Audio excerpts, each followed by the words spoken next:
Tu ne progresses pas, le problème ce n'est peut-être pas que tu t'entraînes pas assez, mais juste que ton programme est mauvais. La plupart des gens pensent qu'il faut qu'ils fassent plus, qu'ils poussent plus fort, qu'ils aient plus de motivation. Mais en réalité, beaucoup de gens stagnent parce que leur programme est mal structuré, pas tenable sur le long terme, et surtout qu'ils n'ont aucune logique derrière les ajustements qu'ils font. Dans cette vidéo, je vais donc te montrer les 5 réglages pour faire un bon programme qui te fait progresser sur le long terme. Donc on va parler d'adhérence, de fréquence, de volume d'entraînement, mais aussi de priorisation et de suivi de progression. Tout ce que je vais vous montrer là, c'est exactement ce que j'applique sur moi-même ainsi que sur mes suivis. Et si toi, tu veux t'éviter des mois de stagnation, c'est exactement ce que j'applique en coaching, appliquer les programmes que je fais à la vraie vie, aux objectifs et aux disponibilités des personnes. Le meilleur programme, c'est pas celui qui est le plus parfait sur le papier, c'est celui que tu peux tenir sur le long terme. En effet, il y a beaucoup trop de gens qui laissent de côté l'adhérence, alors que c'est le facteur numéro 1 de progression et ça a été prouvé plusieurs fois. Si tu es capable de tenir ton programme sur le long terme, tu vas pouvoir devenir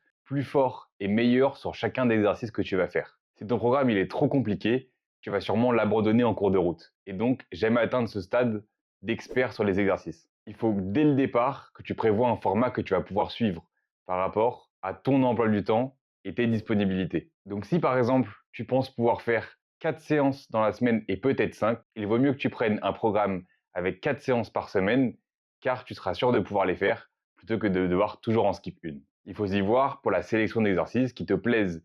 Si tu fais des séances où tu n'as pas envie d'y aller à chaque fois, ce sera très dur de tenir sur le long terme. Donc, si ton programme ne survit pas à ta vraie semaine avec tes vraies contraintes, c'est pas un bon plan. Il faut vraiment que tu arrêtes de choisir ton split comme si c'était une religion à laquelle tu devais absolument appartenir. Comme je le disais avant, vaut mieux que tu choisisses un nombre de séances que tu es sûr de tenir et que tu construises ton programme autour de cela. Par exemple, si tu es dispo 3 séances par semaine, tu pourrais faire un push-pull leg ou un full body. Si tu es dispo 4 séances par semaine, tu pourrais faire un upper-lower ou un push-pull leg upper ou un antérieur-postérieur. Et si tu es dispo 5 séances ou plus, tu as encore plus de choix dans la variabilité que tu peux faire. Ton split, il sert seulement à organiser ton entraînement ainsi que ta fréquence et ta récupération. En aucun cas, ça va pallier pour ta mauvaise exécution, ton manque d'intensité ou le volume que tu vas faire. Après, il faut garder en tête que faire trop de séries sur le même muscle le même jour, au bout d'un moment, ce n'est pas rentable, souvent 6 et plus. Et aussi savoir qu'à volume égal, une fréquence de 2 sera meilleure en termes d'hypertrophie. En fait, la plupart des gens, ils n'ont pas besoin de plus de motivation, ils ont besoin d'un programme qui est créé autour de leur style de vie et pas l'inverse. Si tu mets exactement la même énergie sur tout, tu n'optimises rien et tu vas moins bien progresser. Ton volume d'entraînement, il va dépendre de beaucoup de choses, mais en priorité, de ton expérience à la salle, de ta récupération, de tes priorités, ainsi que la qualité de tes exécutions. Un peu que tu vois le volume comme une barre d'énergie. Tu n'en as pas une infinité, donc il faut choisir où est-ce que tu veux bien mettre ce volume et où est-ce qu'il y en a besoin de moins. Donc moi, ce que j'aime bien faire, c'est découper en 3 catégories les groupes musculaires. Point faible, moyen et point fort. Et tu alloues le volume comme suivant. Les points faibles en priorité, donc tu mets plus d'énergie dessus, donc un peu moins pour les moyens et encore moins pour les points forts. Comme je l'ai dit, tu as une barre d'énergie, elle est finie. Donc, tu ne peux pas mettre tout le monde partout au même niveau et penser que tu vas progresser pareil. Il faut absolument pas que tu raisonnes en plus égale mieux. Si ta technique se dégrade, que la fatigue monte, que les perfs régressent, c'est sûrement que ton volume est trop haut. Mieux vaut moins de volume,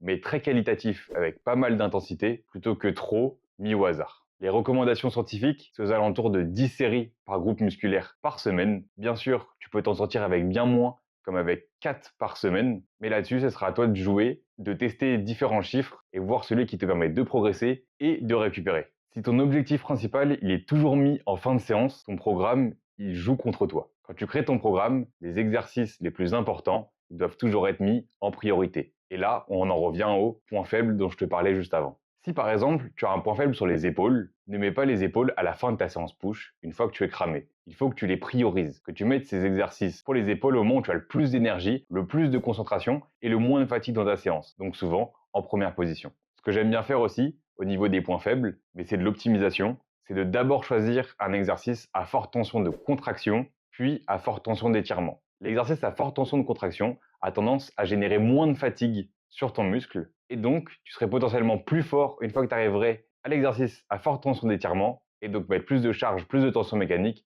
que de faire l'inverse. On entend souvent dire qu'il faut toujours mettre l'exercice polyarticulaire en premier. Je suis pas tout à fait d'accord avec ce point. J'aime parfois commencer par l'exercice d'isolation pour être sûr de recruter le bon muscle et d'appliquer la tension mécanique au bon endroit. Les études elles montrent qu'il n'y a pas vraiment de différence entre faire l'isolation d'abord ou le polyarticulaire. Tout dépend du temps que tu as et de la répartition de ton volume. Ce que je peux te conseiller aussi, c'est d'utiliser les séries en unilatéral un peu plus tard dans ta séance, car elles vont te permettre d'appliquer plus de concentration sur ta série. Et donc, si tu es plus fatigué, mais que tu peux plus te concentrer, ça peut un peu pallier les effets de la fatigue. Donc vraiment, l'ordre de tes exercices, ça montre vraiment tes priorités et ton sérieux. C'est aussi pour ça qu'en coaching, je donne pas juste une liste d'exercices à faire. Je donne un ordre avec des priorités, un volume, ainsi que les ajustements à faire pour que l'exécution reste bonne. Un programme, il est pas bon parce qu'il a l'air intelligent. Il est bon parce qu'il te fait progresser. Savoir si tu as un bon programme, ça se fait pas seulement sur le pump du jour. Ça se fait sur plusieurs semaines. Et pour vraiment savoir si tu progresses, il y a plusieurs choses qu'il faut prendre en compte. Tout d'abord, s'assurer que tu exécutes les mouvements de la bonne façon et avec de l'intensité. Car je le rappelle, pour créer du muscle, il te faut de la tension mécanique qui est maximale quand l'effort est maximal.